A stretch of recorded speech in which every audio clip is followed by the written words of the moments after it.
के बाद 2 और 3 और प्रोग्राम है, तो आपका मोस्ट प्रोबेबली कल तक जो है वो पूरा ये फिनिश हो जाएगा। फिर हम रिवीजन जो है वो स्टार्ट कर देंगे फ्रॉम फर्स्ट चैप्टर। तो जो न्यू कमर है उनके लिए फ्रेश क्लास रहेगी, और जो सीनियर्स है जिनके एग्जाम जनवरी में है आप लोगों के एग्जाम। यस मैम, कंफर्म है नहीं, लेकिन बट जनवरी फरवरी में होगी। जनवरी अभी फरवरी डेट तो ठीक नहीं है आप है। लोग। जी जी जी। हाँ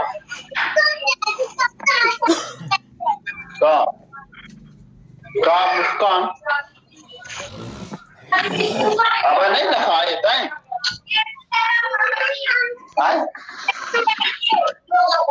पुष्पेन जी म्यूट करिएगा प्लीज माइक।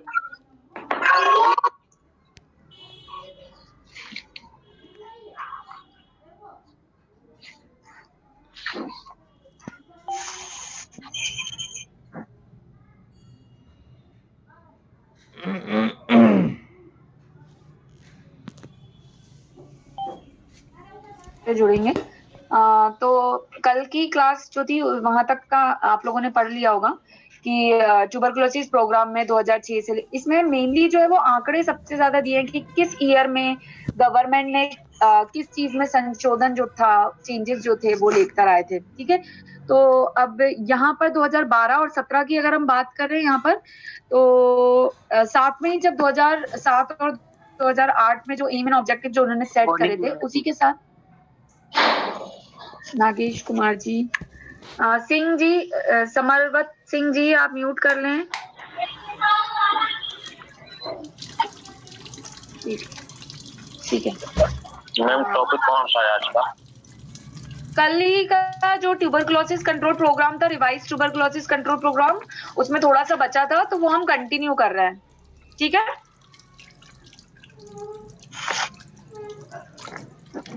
आपके लॉन्ग क्वेश्चंस कितने मार्क्स के आते हैं?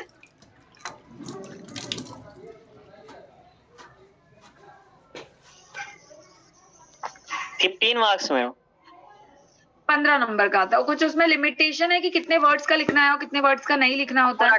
400 वर्ड्स 400 वर्ड्स 400 वर्ड्स। अच्छा अच्छा, ठीक है ठीक है। 5 मार्क्स 50 वर्ड्स की। ठीक है ठीक है।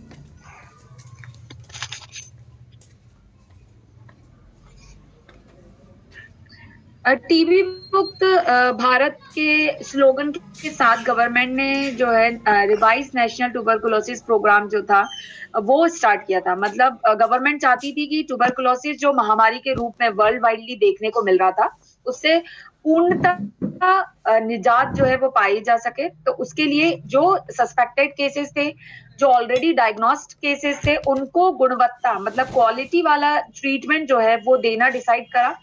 साथ में ही उन्होंने अपने साथ बहुत सारे कार्यकर्ताओं को जोड़ लिया जिससे कि सर्विसेज जो है वो इजीली प्रोवाइड की जा सके नंबर ऑफ केसेस को, क्योंकि जितने मल्टीपल हैंड्स होंगे मल्टीपल केसेस को हम इजीली जो है वो हैंडल कर सकते हैं यहाँ पर।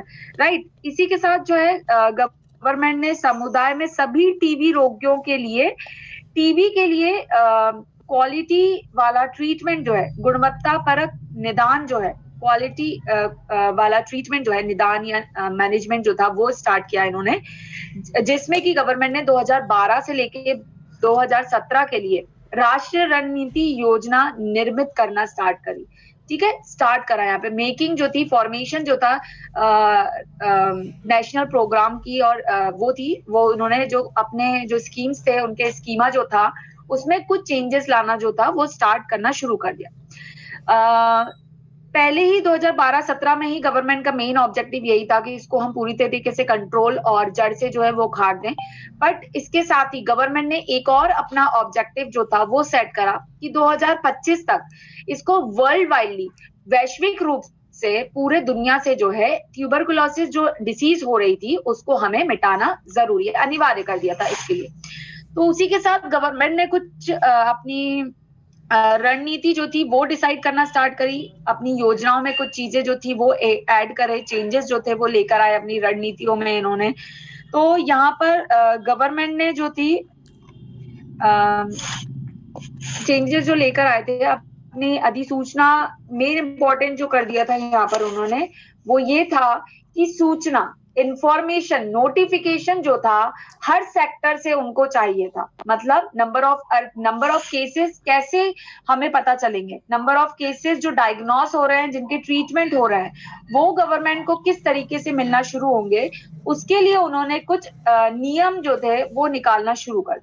उस नियम में गवर्नमेंट ने 2012 में सभी स्वास्थ्य हेल्थ सेंटर्स जो थे सभी, ठीक है, चाहे वो सरकारी हो या गैर सरकारी हो, गवर्नमेंट या नॉन गवर्नमेंट जो हेल्थ सेक्टर्स थे, वर्कर्स जो थे, उनमें उन्होंने कंपलसरी रूप से अधिसूचना, मतलब कि नोटिफिकेशन देना regarding the tuberculosis patient, TB के जो पेशेंट थे उनके रिगार्डिंग इंफॉर्मेशन देना कंपलसरी कर दिया। एक उन्होंने फॉर्मेट निकाला और इंफॉर्मेशन जो था हर महीने उनको देना कंपलसरी उन्होंने कर दिया, जिससे कि गवर्नमेंट को एक आंकड़ा मिल सके कि कितने पेशेंट न्यू आ रहे हैं जिनमें ट्यूबरकुलोसिस डिटेक्ट हो रहा है, और जो पुराने पेशेंट थे उनमें कितना रिकवरी रेट आ रहा है, या कितने पेशेंट जो है कंप्लीटली क्योर हो चुके हैं ट्यूबरकुलोसिस से, जिससे कि उन्हें management, line of treatment proper चल रहा है या नहीं चल रहा है, रिकवरी का टाइम ड्यूरेशन जो था वो पता चल सके, और इसमें और कितना टीम वर्क का रिक्वायरमेंट है वो पता चल सके। तो इसी के लिए उन्होंने अधिसूचना करना कंपलसरी कर दिया फ्रॉम द ईयर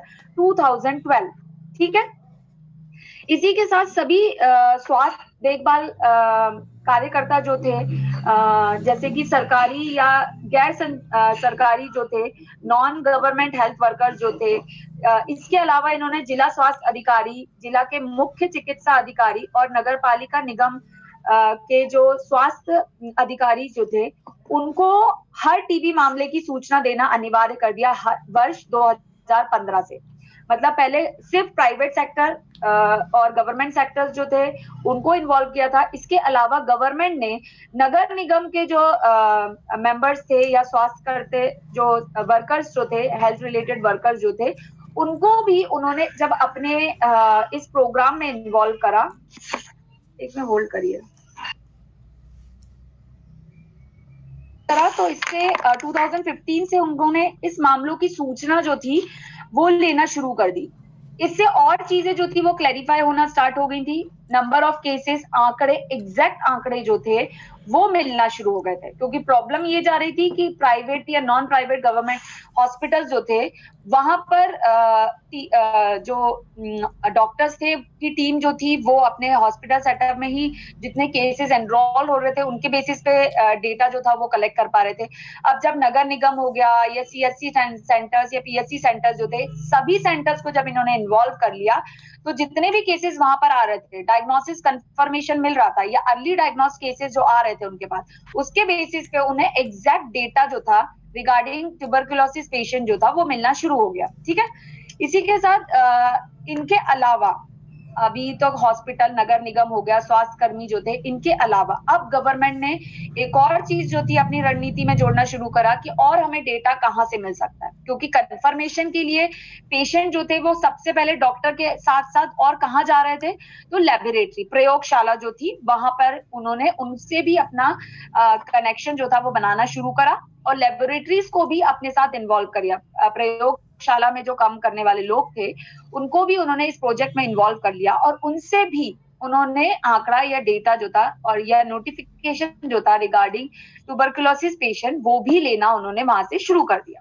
ठीक है, तो 2015 तक उन्होंने ये सारे काम करे। इसके अलावा अभी तक चिकित्सा कर्मियों को इन्वॉल्व करा, अस्पतालों को इन्वॉल्व करा, प्रयोगशालाओं को जो था सूचना लेना शुरू कर दिया गवर्नमेंट ने इसके द्वारा।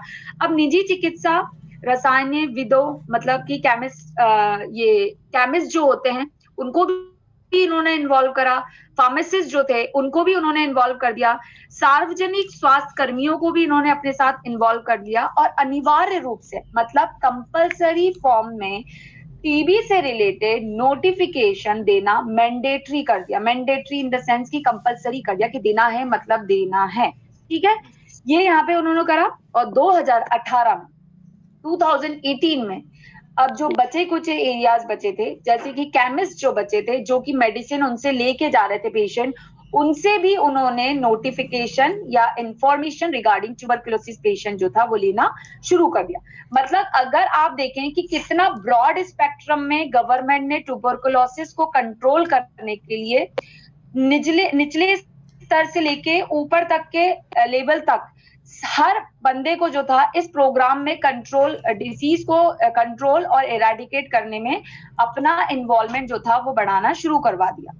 हर लेवल पे उन्होंने अपने जो टीम वर्कर्स थे उनको स्प्रेड कर दिया, जिससे कि ज्यादा से ज्यादा एक्यूरेट डेटा जो है वो मिलना शुरू हो जाए और उसके हिसाब से मैनेजमेंट या हम बोले उनको रोकथाम किस तरीके से देना है, या कितने सीवियर इन्फेक्शन जो है किसी एक पर्टिकुलर एरिया में फैल रहा है, या उनको मेडिकेशन वो प्रॉपरली उनको मिल रही है या नहीं मिल रही है, अगर मिल रही है तो क्वालिटी वाइज वो प्रॉपर है या नहीं है।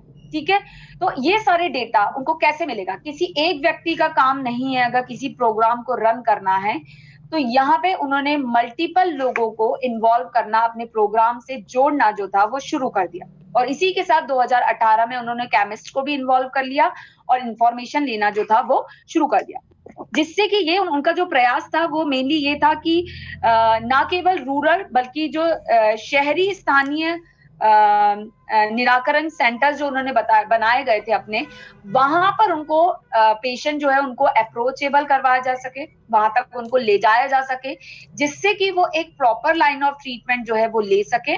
उसी के साथ उनको पोषण रिलेटेड जो एडवाइस थी वो भी उनको दी जा सके। ठीक है, किस तरीके से पूरे समाज ने नेशनल ट्यूबरकुलोसिस प्रोग्राम में अपना सहयोग दिया वो इस प्रोग्राम में बड़े अच्छे से दिख रहा है। ईयर वाइजली कैसे कैसे गवर्नमेंट ने ऑल ऑफ अ सडन नहीं किया कि हाँ चलो आप सबको इन्वॉल्व कर लेते, नहीं, ये एक स्टेप बाय स्टेप उन्होंने इम्प्रूवमेंट जो था अपने प्रोग्राम में लेकर आए, एड ऑन करते गए वो चीजों को कि अभी हम सिर्फ गवर्नमेंट लेवल पे कर रहे हैं, फिर उसके बाद नॉन गवर्नमेंट लेवल पे गए वो, उसके बाद नगर निगम लेवल पे गए, फिर उसके बाद जो थे वो केमिस्ट और फार्मासिस्ट जो थे उनका भी इन्वॉल्वमेंट इन्होंने कर दिया। मतलब हम ये बोले कि मेडिकल सेक्टर के हर व्यक्ति का इन्वॉल्वमेंट जो था, लैब वाले बंदे से लेके हर व्यक्ति का, उन्होंने अपने इस प्रोग्राम में करना शुरू कर दिया, जिससे कि एक्यूरेट और प्रॉपर इंफॉर्मेशन जो थी रिगार्डिंग ट्यूबरकुलोसिस पेशेंट, वेदर वो क्योर से रिलेटेड हो, इन्फेक्शन रिसेंटली इन्फेक्शन किसी को हुआ हो, डायग्नोसिस के लिए लैब वालों का इन्वॉल्वमेंट करा उन्होंने, वहां से भी एक अच्छा खासा आंकड़ा जो था वो गवर्नमेंट को मिल रहा था।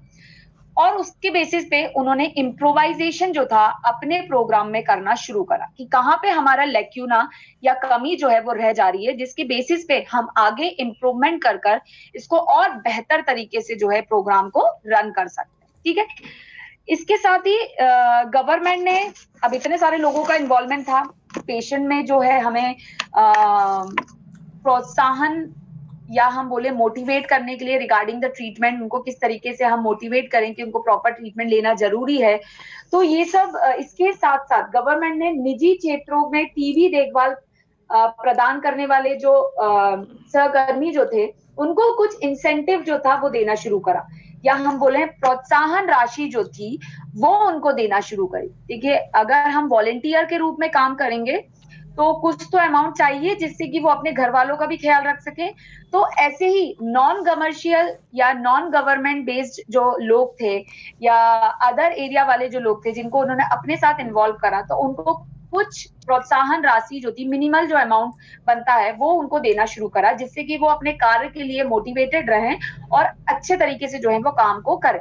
तो यहाँ पे मिनिमल अमाउंट में अगर हम बात करें तो भारत में टीबी देखभाल के मानक के अनुसार पता लगाए गए टीबी के मामलों की सूचना पर, मतलब अगर कोई व्यक्ति टीबी से रिलेटेड इंफॉर्मेशन दे रहा है कि हाँ इस घर में जो है एक व्यक्ति जो है टीबी रिलेटेड है, प्रेजेंट है यहाँ पे पेशेंट, तो उनको उन्होंने धनराशि जो थी 250 रुपए जो थी वो देना शुरू करा।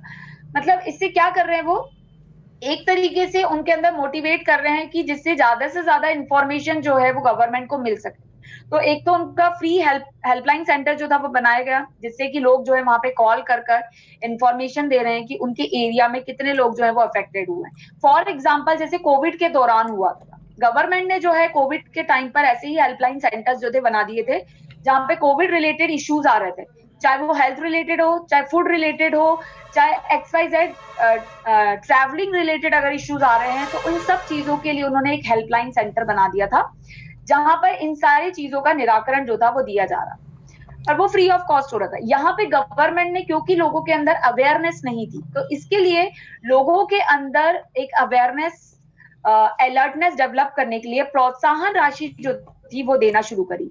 तो 250 रुपए जो कि इंफॉर्मेशन देते हैं कि यहाँ पर जो है ट्यूबरकुलोसिस का एक पेशेंट जो है वो मौजूद है, तो उस इंफॉर्मेशन के बेसिस पे उनको 250 रुपए की राशि जो थी वो प्रदान की जा रही थी या दी जा रही थी उनको, ठीक है।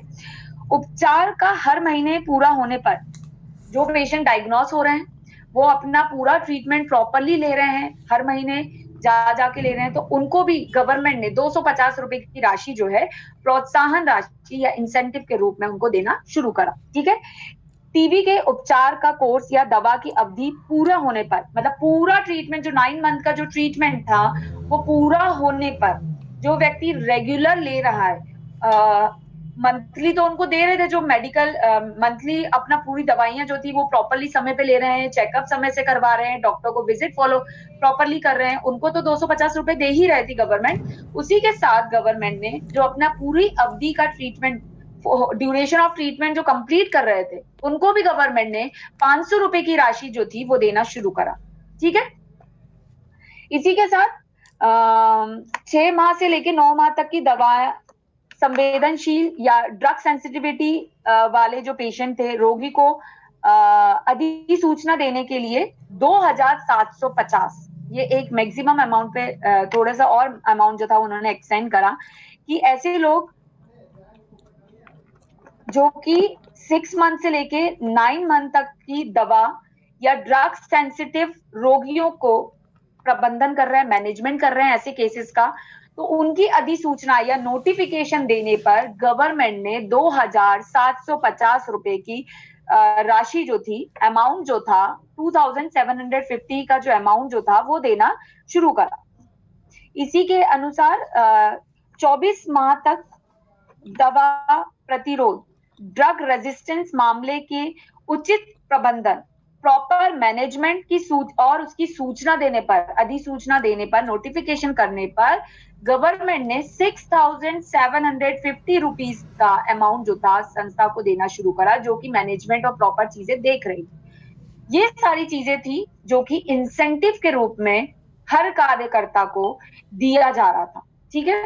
साथ में कुछ पेशेंट थे जो कि अपना ड्यूरेशन कंप्लीट कर रहे थे, और जो उनके जो अटेंडर, मतलब फॉर एग्जांपल जो हेल्पर हैं वहां पर टीबी सेंटर्स पर, जो पूरा मैनेजमेंट देख रहे हैं, उनको एनकरेज कर रहे हैं कि आपको प्रॉपरली ट्रीटमेंट लेना चाहिए, रेगुलर लेना चाहिए, अपने डॉक्टर को प्रॉपरली कंसल्ट करना जरूरी है, उनको भी कुछ इंसेंटिव के रूप में गवर्नमेंट ने अमाउंट देना शुरू करा। ये था एक उनका मोटिवेशनल अमाउंट, जिससे कि व्यक्ति जो है इस प्रोग्राम को प्रॉपरली सुचारू रूप से जो है संपन्न करने में मदद कर सके, ठीक है। यहाँ तक हो गया आप लोगों का। ये था मैडम जी 2750 रुपए किनको दिया जा रहा था, क्यों दिया जा रहा था, एक बार रिपीट कीजिएगा प्लीज। 6 से 9 माह तक के, मतलब ऐसे प्रबंधक, मतलब ऐसे लोग, क्योंकि देखिए टीबी सेंटर्स पे डॉक्टर्स के अलावा भी कुछ लोग होते हैं जो कि एनकरेजमेंट का काम करते हैं, मोटिवेशन का काम करते हैं। तो ऐसे पेशेंट जो कि 6 से लेकर 9 महीने जिनका इलाज चलना है, एक बहुत लॉन्ग ड्यूरेशन का समय है। कई बार पेशेंट जो है वो बिदक जाते हैं या डाइवर्ट हो जाते हैं कि नहीं, इतना लंबे समय दवाई मैं नहीं खा सकता हूँ। तो जो उस प्रबंधन को, उस मैनेजमेंट को प्रॉपर तरीके से देख रहे थे और 6 से लेकर 9 माह तक का ड्यूरेशन उनका कंप्लीट करवा रहे थे, उसकी इंफॉर्मेशन जो गवर्नमेंट को दे रहा था, उनको उन्होंने 2750 रुपए की राशि जो थी वो प्रदान की, ठीक है। जी जी मैम, थैंक यू मैम। ठीक है, अब हम नेक्स्ट प्रोग्राम पे चलते हैं। ये आपका नेशनल ट्यूबरकुलोसिस प्रोग्राम, जो मेजर पॉइंट्स थे यहाँ पर, ये आपको ऑलमोस्ट जो है वो फिनिश हो चुका है, ठीक है। अब मैं 2 और प्रोग्राम ले रही हूँ आज, नेशनल ब्लाइंडनेस कंट्रोल प्रोग्राम, ठीक है। ये भी एक बहुत ही बड़ा इशू है इंडिया में, जो कि आज की डेट में ब्लाइंडनेस के केसेस जो हैं पहले से ही हो रहे थे, और केसेस या बर्डन हम बोलें। अच्छा, ये प्रोग्राम्स बेसिकली किन केसेस पे बनाया जाता है? जिनके number of cases world widely या इंडिया पर जिनका नंबर ऑफ केसेस बढ़ना शुरू हो जाते हैं, उससे रिलेटेड उसको कंट्रोल और प्रिवेंशन के लिए गवर्नमेंट जो है अपने प्रोग्राम जो है वो बनाना शुरू कर दी। तो यहाँ पे नेशनल ब्लाइंडनेस कंट्रोल प्रोग्राम जो था वो शुरू किया यहाँ पर गवर्नमेंट ने, जिसका राष्ट्रीय दृष्टिहीनता नियंत्रण कार्यक्रम की शुरुआत, मतलब नेशनल ब्लाइंडनेस कंट्रोल प्रोग्राम का जो बिगिनिंग था वो गवर्नमेंट ने 1976 में पूरी तरह से केंद्र प्रायोजित परियोजना के रूप में की गई थी। ठीक है, 1976 में केंद्र प्रायोजित परियोजना के रूप में किया गया था। क्लियर, ये समझ में आया आपको?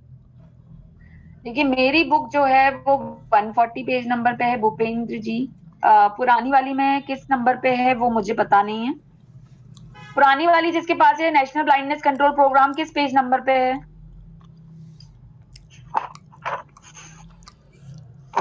140 है मैम। पुरानी वाली में भी 140 है? 94 है मैडम जी। 94 मैडम।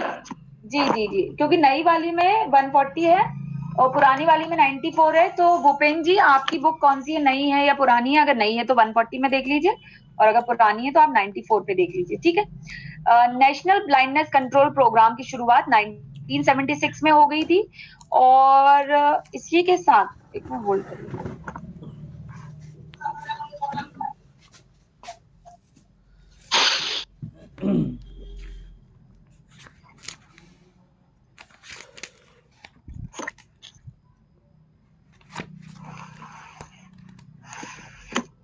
इसी के साथ जो है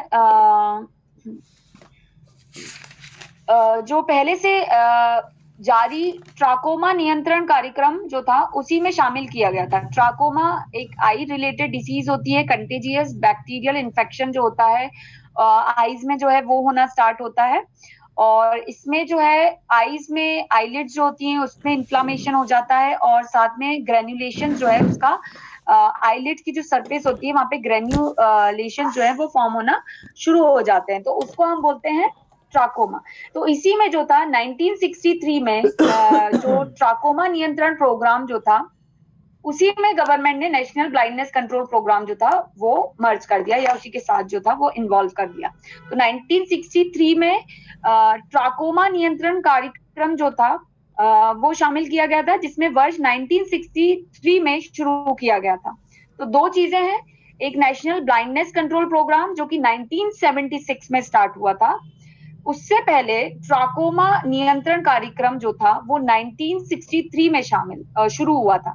इसी में गवर्नमेंट ने नेशनल ब्लाइंडनेस कंट्रोल प्रोग्राम जो था वो अपना स्टार्ट कर दिया, मतलब सब डिविजन जो थे में ही ग्रुप कर दिया गया। ठीक है, इसी के साथ लक्ष्य हम देखें, एम एंड ऑब्जेक्टिव्स की अगर हम बात करें तो ब्लाइंडनेस के जो केसेस जो थे वर्ष 1986 से लेके 1989 में 1.49% था। अगर इंडिया की अगर हम बात करें तो 1986 से लेके 1989 में जो इसका परसेंटेज देखा गया वो था 1.49%, जिसको कम करने की उन्होंने कोशिश करी और इसको कम करने का जो टारगेट उन्होंने रखा गया था वो था 0.3% जो है वो कम करना। मतलब 1.49 में से 0.3% भी अगर वो कम कर दे रहे हैं तो मतलब बहुत अच्छे पॉपुलेशन में वो ब्लाइंडनेस को जो है वो कंट्रोल कर रहे हैं, क्योंकि ब्लाइंडनेस जो था वो व्यापक रूप से जो था वो फैलना शुरू हो गया था। बहुत ज्यादा नंबर ऑफ पेशेंट जो थे ब्लाइंडनेस के वो बढ़ रहे थे। कभी आई इन्फेक्शन हुआ, इग्नोरेंस हुआ, उसकी वजह से कई बार उसके साइड इफेक्ट में वो ब्लाइंडनेस आ रहा है, या किसी तरीके का ऐसा मेडिकेशन जो है वो इस्तेमाल कर रहे हैं विदाउट कंसल्टिंग अ डॉक्टर, जिसके इस्तेमाल की वजह से कई बार ब्लाइंडनेस जो है वो देखने को मिल रहा था। तो अवेयरनेस के साथ साथ गवर्नमेंट ने जो है यहाँ पर इसके परसेंटेज को भी रिड्यूस करने का टारगेट जो था वो रखना शुरू करा। ठीक है, मैं ग्रुप में फोटो भेज दूंगी, किसी का भी यहाँ पे मैसेज था पर्सनल चैट में। जी मैम बिल्कुल भेजिएगा, इसमें तो बिल्कुल 4 लाइन लिखा हुआ है मैडम बस। नहीं हम भेज देंगे। ठीक है, मैम सारे प्रोग्राम्स के भी फोटो भेज दीजिए। हाँ भेज दूंगी, मैं भेज दूंगी। ठीक है, आपका एक बार कंप्लीट हो जाए सारी की मैं पिक लेके जो प्रोग्राम्स हैं उनकी पिक लेके आपको फॉरवर्ड कर दूंगी, जिससे आप अपने नोट्स बना सकते हैं एग्जाम के लिए, ठीक है? Yes ma'am. मैम इस पुरानी बुक में तो बहुत छोटे दिए हैं ये सभी प्रोग्राम। हाँ, कोई मात्र बात 4 नहीं, लाइन में दिया है। हाँ, नहीं इसमें तो अच्छा खासा दिया कि आप लोग एग्जाम पॉइंट ऑफ व्यू से लिख सकते हैं इस चीज को, ठीक है? तो मैं भेज दूंगी, डोंट वरी, मैं भेज दूंगी इसको, ठीक है? भविष्य के संचित मामलों को रोकने के लिए हर वर्ष दृष्टिहीनता के लिए नए मामलों की आवश्यकताओं को पूर्ण करने के लिए यहाँ पर गवर्नमेंट ने कुछ फ्रेमवर्क जो थे वो अपना स्टार्ट बनाना शुरू करा, और कार्य क्षमता को बढ़ाने के लिए अपने टीम वर्क जो था उनको भी एक्सटेंड करना जो था वो गवर्नमेंट ने शुरू करा, ठीक है?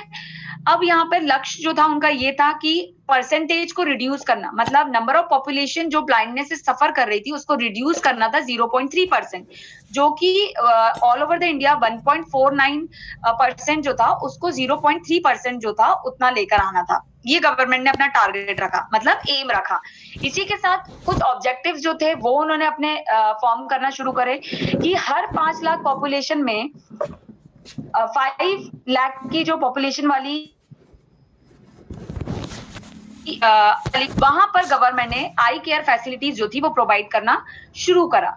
मतलब हर 5 लाख की पॉपुलेशन में गवर्नमेंट ने एक आई केयर हॉस्पिटल या आई केयर सेंटर्स जो थे, प्रोवाइडिंग फैसिलिटीज जो थी वो सेट करना अपना स्टार्ट करा। क्यों? क्योंकि मैक्सिमम पॉपुलेशन को यहाँ पे कवर करना था उसी के साथ।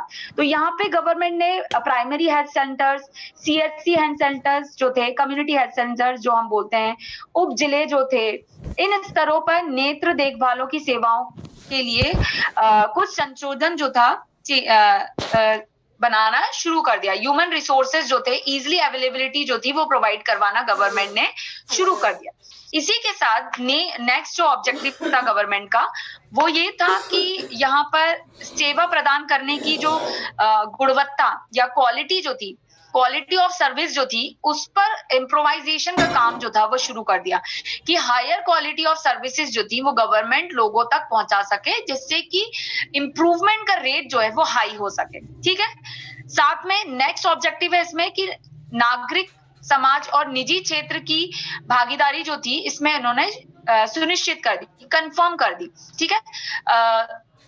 हर लेवल पे इन्होंने ये कंफर्मेशन किया कि यहाँ पर हर व्यक्ति को क्वालिटी ऑफ सर्विसेज जो है वो मिले, उपचार के साथ साथ इन्वेस्टिगेशंस जो है वो प्रॉपर हो सके, जिससे कि रूल आउट हो सके कि ब्लाइंडनेस के पीछे रीजन क्या है। अगर हम किसी चीज को कंट्रोल करना चाहते हैं तो उसका कारण आपको पता होना जरूरी है, और जब कारण पता होता है तो उसका मैनेजमेंट या ट्रीटमेंट करना इजी हो जाता है, ठीक है? तो इसी उद्देश्य के साथ, इसी लक्ष्य के साथ गवर्नमेंट ने जो है नेशनल ब्लाइंडनेस कंट्रोल प्रोग्राम जो था अपना स्टार्ट करा। मैं फिर से रिपीट करती हूँ, नेशनल ब्लाइंडनेस कंट्रोल प्रोग्राम जो था वो 1976 में गवर्नमेंट के द्वारा स्टार्ट किया गया। इसी के साथ जो पहले से चल रहा गवर्नमेंट का जो प्रोग्राम था वो था ट्राकोमा नियंत्रण कार्यक्रम जो था, उसी में गवर्नमेंट ने शामिल कर लिया ब्लाइंडनेस कंट्रोल प्रोग्राम। ट्राकोमा नियंत्रण कार्यक्रम जो कि पहले से 1963 से ही चल रहा था, उसी में उन्होंने अपना एक और प्रोग्राम जो था वो स्टार्ट करा, जिसे नाम दिया उन्होंने नेशनल ब्लाइंडनेस कंट्रोल प्रोग्राम, जो कि 1976 में स्टार्ट हुआ, ठीक है? इसके अलावा यहाँ पे इसका जो लक्ष्य रखा गया, तो 1986 से लेकर 86 से लेके 89 तक जो परसेंटेज रेट था ब्लाइंडनेस का 1.49 था, जिसको रिड्यूस करना था 0.3% पर। मतलब मेजरली उनको रिड्यूस करना था, केसेस जो थे उनको कम करना था, और इम्प्रूवमेंट जो था वो लेकर आना शुरू करना था यहाँ पर, ठीक है? तो उससे रिलेटेड गवर्नमेंट ने अपना फ्रेमवर्क जो था बनाना शुरू कर दिया। अब कुछ अपने ऑब्जेक्टिव्स उन्होंने सेट करे, जिसको हिंदी में हम बोलते हैं उद्देश्य उन्होंने रखे। तो यहाँ पर उन्होंने primary health centres, community health centres या उप जिला, सब डिस्ट्रिक्ट लेवल पर जो थे स्तरों पे जो थे नेत्र देखभाल सेवाएं जो थी वो लोगों तक, ह्यूमन रिसोर्सेज जो थे उन्होंने बढ़ाना शुरू कर दिए, जिससे कि लोगों तक आई केयर जो है वो इजीली अवेलेबल हो, प्रॉपरली अवेलेबल हो, और लोगों का मैनेजमेंट जो है वो प्रॉपरली किया जा सके, इस उद्देश्य के साथ। सेकेंड ऑब्जेक्टिव है यहाँ पे सेवा प्रदान करना। तो सेवा में भी यहाँ पर प्रॉपर क्वालिटी की सेवाएं जो है वो देना, गुणवत्ता पूर्वक जो थी सेवाएं जो है वो देना, गुणवत्ताओं में या क्वालिटी में इम्प्रोवाइजेशन जो है वो लाने के टारगेट के साथ यहाँ पे गवर्नमेंट ने नेशनल ब्लाइंडनेस कंट्रोल प्रोग्राम जो था वो शुरू किया। जो इसमें लास्ट है, इसमें ऑब्जेक्टिव जो है सेकंड लास्ट,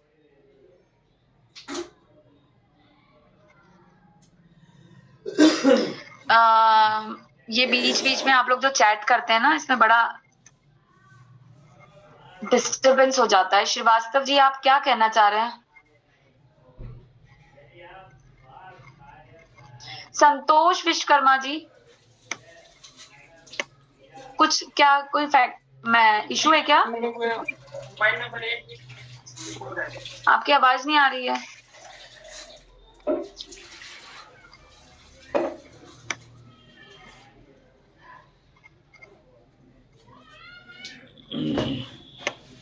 जिसको भी पूछना है लास्ट में पूछे, कृपया लास्ट में पूछे। देखिए, जो ग्रुप की बात कर रहे हैं, ऐसा कोई मुझे नॉलेज नहीं है। आप वशिष्ठ जी से पूछ सकते हैं कि कोई इस तरीके का ग्रुप है क्या। बाकी सारा मैनेजमेंट और फोटोज और ये मैं उनको शेयर कर दूंगी और वो आपको शेयर कर देंगे, ठीक है?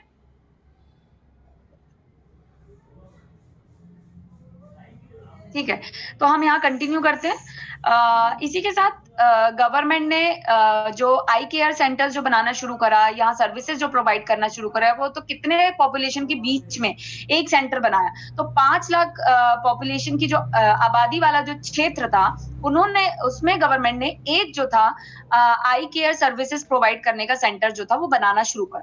5 लाख के बीच में एक बनाया और मल्टीपल हैंड जो थे उनको देना शुरू करा, जिससे कि क्वालिटी के साथ लोगों के अंदर ब्लाइंडनेस में इंप्रूवमेंट जो है वो आना शुरू करे एंड रीजन को रूल आउट जो है वो किया जा सके।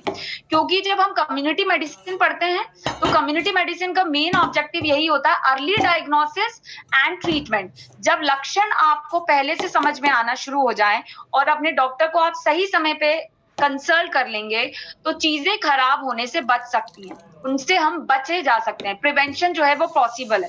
तो इसी के उद्देश्य के साथ गवर्नमेंट ने अपना प्रोग्राम जो था वो एस्टैब्लिश करा और अपने टीम वर्क को ट्रेनिंग दी, जिससे कि वो नंबर ऑफ पेशेंट जो है वो ले सकें और उनका ट्रीटमेंट जो है वो प्रॉपरली कर सकें। ये था आपका नेशनल ब्लाइंडनेस कंट्रोल प्रोग्राम, ठीक है? जी मैम। Okay ma'am. आगे हम चलते हैं दूसरे प्रोग्राम की तरफ, जो कि सेकेंड लास्ट प्रोग्राम है, national iodine deficiency control program. Iodine deficiency, पहले बीच में बड़ा ऐड आता था दूरदर्शन पे, आयोडीन की कमी से क्या क्या हो सकता है। मेरे ख्याल से सभी लोगों ने देखा होगा ये एडवर्टाइजमेंट। ये भी गवर्नमेंट के द्वारा ही चलाया गया था, जिसमें कि आयोडाइज की इम्पोर्टेंस जो था वो उसमें बताया गया था कि आयोडीन की डेफिशिएंसी की वजह से क्या क्या प्रॉब्लम जो है वो बच्चों में, बड़ों में और पैदा होने वाले बच्चे जो है उनमें देखने को हमें मिल सकती है।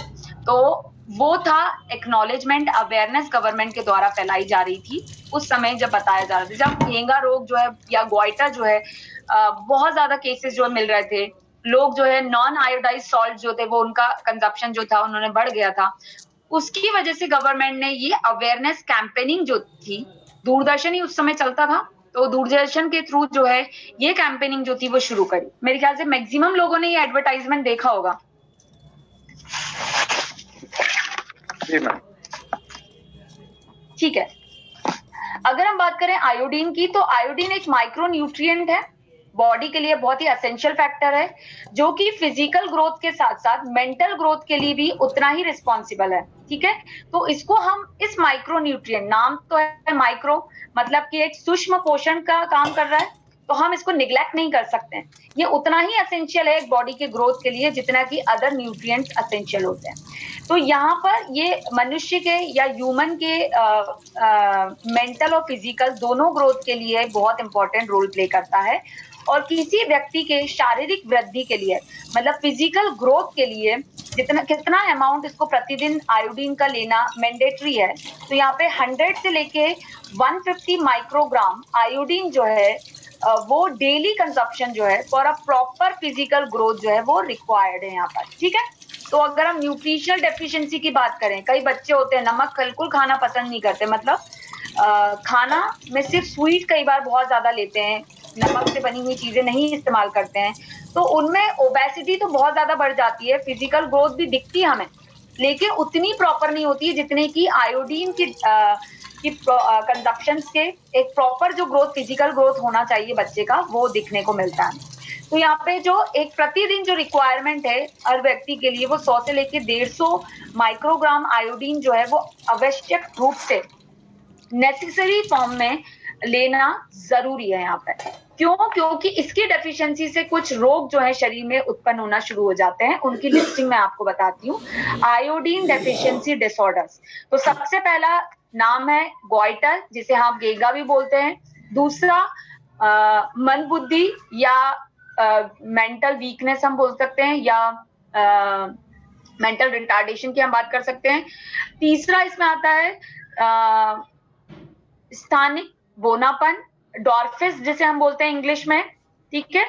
मृत बच्चा पैदा होना, मृत बच्चा पैदा होना, मेरी हिंदी बहुत अच्छी नहीं है इसको इग्नोर करना थोड़ा सा। मृत बच्चा जो है वो पैदा होना, मतलब डेड बेबी जो है वो बॉर्न होना, इसके चांसेस बढ़ सकते हैं। हाइपोथायराइडिस के केसेस हो सकते हैं। देखने, सुनने एवं बोलने की विकृति जो है, इसमें हम बोल सकते हैं हैंडीकैप की कंडीशन जो है वो डेवलप हो सकती है इसमें। इसके अलावा जो है गर्भावस्था में शिशु की आकस्मिक मृत्यु, मतलब यूट्राइन फीटल डेथ, ठीक है, IUFD के केसेस जो है वो हो सकते हैं यहाँ पर। मानसिक विकलांगता, मेंटली हैंडीकैप जो है व्यक्ति हो सकता है। ये कुछ लिस्टिंग है जो कि आयोडीन डेफिशिएंसी की वजह से हमें देखने को मिल सकती है। तो आयोडाइज्ड नमक का कंजप्शन करना बहुत ज्यादा जरूरी है। हाँ, कितना रिक्वायर्ड है अकॉर्डिंग टू द टेस्ट जो बताया जाता है, नमक उतना ही लें। एक्सेसिव क्वांटिटी में नमक जो है वो लेना शुरू ना कर दें कि एक दिन में ही आप उसकी पूरी पूर्ति जो है वो कर लें अपनी बॉडी की, नहीं। तो यहाँ पर आयोडाइज सॉल्ट जो है उसके इंपॉर्टेंस को गवर्नमेंट ने बताना शुरू करा with the help of campaigning, audio videos के थ्रू, कि क्या क्या प्रॉब्लम जो है वो आ सकती है बच्चों के अंदर, प्रेग्नेंट लेडी के अंदर, या ग्रोइंग जो बच्चे हैं उनके अंदर क्या क्या प्रॉब्लम आ सकती है उससे रिलेटेड, ठीक है। इसी के साथ वर्ष 1992 में राष्ट्रीय घेंगा रोग नियंत्रण कार्यक्रम, मतलब नेशनल गॉइटर कंट्रोल कार्यक्रम जो था, का नाम बदलकर गवर्नमेंट ने आयोडीन डेफिशिएंसी नियंत्रण कार्यक्रम, कंट्रोल प्रोग्राम जो था वो रख दिया गया। तो किस ईयर में घेंगा कंट्रोल प्रोग्राम का नाम चेंज किया गया? तो यहाँ पर आंसर है इसका 1992 में गवर्नमेंट ने घेंगा रोग नियंत्रण कार्यक्रम को चेंज करके आयोडीन डेफिशिएंसी कंट्रोल प्रोग्राम जो था वो नाम रख दिया यहाँ पर, ठीक है। Disorder clear? सर एक छोटा सा कंफ्यूजन है। हाँ जी। एक छोटी बच्ची है, उसके छोटे से गले में गिल्टी टाइप का हो रहा है और काफी टाइम से वो ठीक नहीं हो रहा है। कहाँ पर हो रहा है? बिल्कुल जीभ के नीचे। जीभ के नीचे हो रहा है? अच्छा, जीभ के नीचे है। हाँ। तो काफी सारा एंटीबायोटिक का प्रयोग भी किया गया, लेकिन अभी तक वो लगभग 2 महीने 3 महीने होने जा रहे हैं, लेकिन वो ठीक नहीं हो रहा है। क्या ये आयोडीन की कमी हो सकती है क्या? नहीं, उसको हम बोलते हैं म्यूकोसील बोलते हैं उसको, वो आयोडीन से रिलेटेड कोई डिसऑर्डर ही नहीं है। अच्छा, म्यूकोसील बोलते हैं, या आप उसको रेन्यूला के नाम से भी जो है आप उसको जान सकते हैं। मेडिकली इसके 2 नाम दिए जाते हैं, म्यूकोसील हम बोलते हैं इसको, या आप इसको बोल सकते हैं रेन्यूला, ठीक है। Okay ma'am, thank you. तो इसका कुछ ट्रीटमेंट बता सकती है आप होम्योपैथी में? देखिए, हाँ होम्योपैथी में है, लेकिन होम्योपैथी में उसके लिए हिस्ट्री लेना जरूरी है। होम्योपैथी में हिस्ट्री के बेसिस पे, क्योंकि हर बच्चा अलग होता है, कारण सब में अलग अलग होते हैं, तो आप उसका पूरा एक प्रॉपर केस ले लें कि कितने समय से हुआ है, क्या क्या दिक्कतें आती हैं, बच्चे का रहन सहन कैसा है, खान पीन कैसा है, उसका फिजिकल हेल्थ कैसी है उस बच्चे की। उसके अलावा कितने साल की बच्ची है? ये 3 साल की है मैम। अच्छा, 3 साल की है, तो आप उनकी माता जी से आप उनसे सवाल जो है कई ले सकते हैं, और कोशिश करें कि वहां की जो टंग के नीचे जो उसको हो रहा है उसका एक फोटो लेके आप और उसको भेज सकते हैं, जिससे और क्लियर हो जाए कि वो रेन्यूला या मैकोसील ही है या कुछ और है। ओके मैम, वो असल में मेरी ही बच्ची है जिसको ये प्रॉब्लम हो गई है। काफी 3 महीने से लगातार ट्रीटमेंट दे रहे हैं लेकिन कोई आफा नहीं हो रहा। वो ठीक हो जाता है फिर से वो हो जाता है। नहीं, बट होम्योपैथी में है, इसका इलाज है। ठीक है, तो आप उसका एक बार ग्रुप में मैं फोटो सेंड कर दूंगा। जी जी जी जी जी जी ठीक। आगे लास्ट पॉइंट है इस प्रोग्राम का, उद्देश्य के ऊपर हम चलते हैं। क्या क्या उद्देश्य जो थे, इसके ऑब्जेक्टिव जो थे गवर्नमेंट ने रखा। तो डेफिशिएंसी से रिलेटेड जो डिसऑर्डर्स जो डेवलप हो रहे थे उनको कंट्रोल करना इनका मेन ऑब्जेक्टिव जो था वो रखा गया। सामान्य नमक की जगह जो नॉर्मल सॉल्ट जो था उसकी जगह गवर्नमेंट ने आयोडाइज युक्त नमक, आयोडाइज फोर्टिफाइड जो नमक थे उनका इस्तेमाल पर कंपनसेशन जो था वो लगा दिया, जिससे कि उसकी जो डेफिशिएंसी हो रही थी उसको हम ओवरकम कर सके। ठीक है, इसके अलावा आयोडीन के विस्तार की पहुंच का आकलन करने के लिए प्रत्येक 5 वर्ष में के बाद पुनः सर्वेक्षण करना, जहां पर एरिया वाइज हर 5 साल में फर्दर जो है सर्वे करना और रूल आउट करना कि कितने केसेस जो है अब आयोडीन की डेफिशिएंसी की वजह से जो है वो डेवलप हो रहे हैं। ठीक है, वो सारी चीजें यहाँ पर रखी गई। आयोडाइज युक्त नमक का प्रभाव, आयोडाइज नमक जो ले रहे हैं उनमें उनके कंजप्शन की वजह से कितना ज्यादा इंप्रूवमेंट या क्या चेंजेस जो है हमें देखने को मिल रहा है, उनका सर्वेक्षण जो है वो करना।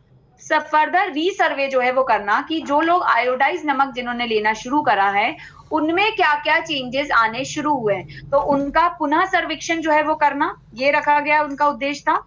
उसके अलावा आयोडीन युक्त नमक जो था उनको प्रयोगशाला में प्रॉपरली जांच करवाना कि आयोडीन की क्वांटिटी जो है वो प्रॉपर है या नहीं, नमक जो है वो क्वालिटी वाइज प्रॉपर है या नहीं है, उस पे भी उन्होंने ध्यान रखा कि सिर्फ ये नहीं कि कोई भी आयोडाइज नमक जो है वो आप इस्तेमाल कर लें, क्वालिटी वाइज वो आयोडाइज नमक जो है वो प्रॉपर है भी या नहीं है, उस पर उन्होंने अपना फोकस जो था वो रखना शुरू किया।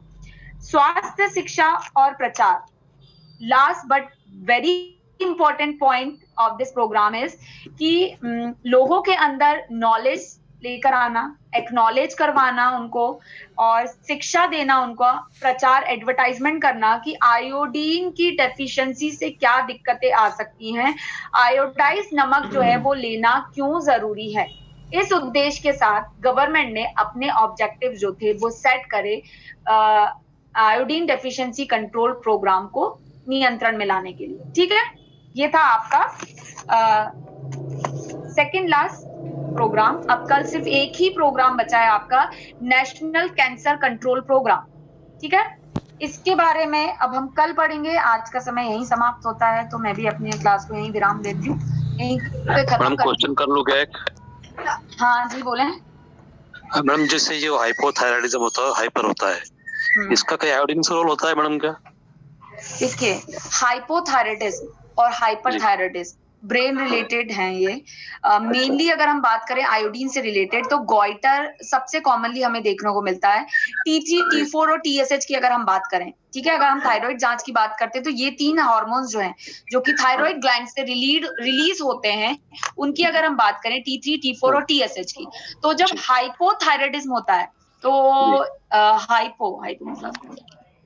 हाइपोथायराइडिज्म में जो है वो TSH की वैल्यू जो है वो अफेक्ट होना स्टार्ट होती है और वो कहीं ना कहीं हाइपोथैलेमस से रिलेटेड प्रॉब्लम होती है। तो शिंदे जी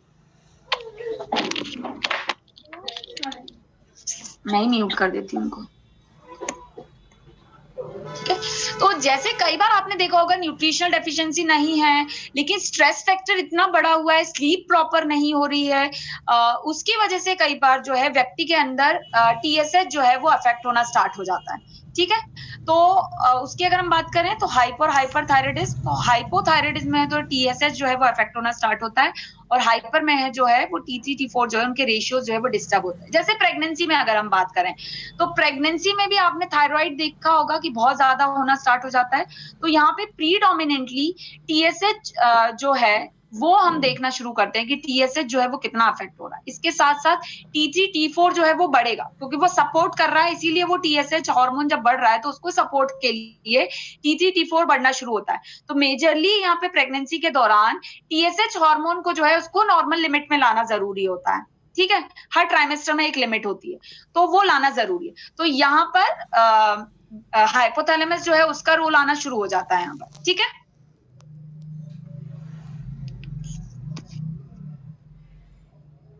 ठीक है, किसका था क्वेश्चन?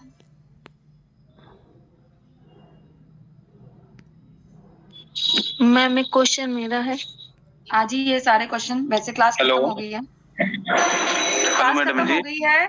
आप लोग एक काम करें कि क्वेश्चन जो है वो वशिष्ठ जी को आप लोग एक बार भेज दें, क्योंकि मुझे अपनी डॉटर को स्कूल लेने भी जाना होता है।